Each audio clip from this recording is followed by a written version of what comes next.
विधानसभा निवडणुकीत जामनेर मतदारसंघातून थेट संकटमोचक गिरीश महाजन यांना काट्याची टक्कर देणारे राष्ट्रवादी शरद पवार गटाचे नेते दिलीप खोडपे आता विधान परिषदेच्या आखाड्यात उतरले आहेत। महाविकास आघाडीकडून अधिकृत उमेदवारीची घोषणा झालेली नसतानाही दिलीप खोडपे यांच्यासह अशोक लाडवंजारी आणि किरण राजपूत यांनी जळगावातून नामनिर्देशन पत्र उमेदवारी अर्ज खोडपे यांच्यासाठी विकत घेतला आहे।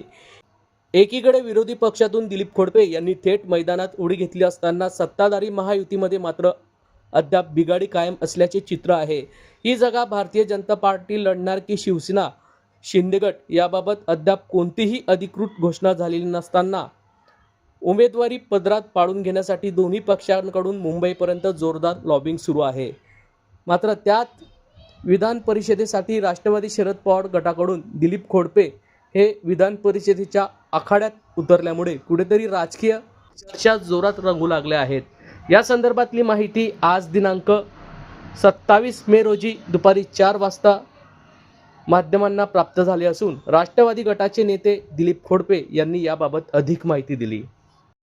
मी विधान परिषदेसाठी उमेदवारी अर्ज खरेदी केला। आता वेळ कमी असल्यामुळे मी अर्ज घेऊन ठेवलेला आहे। पुढे आपले महाविकास आघाडीच्या बैठकीमध्ये काय ठरेल त्यानुसार जो निर्णय होईल त्या निर्णयानुसार आम्ही पुढे निर्णय घेऊ।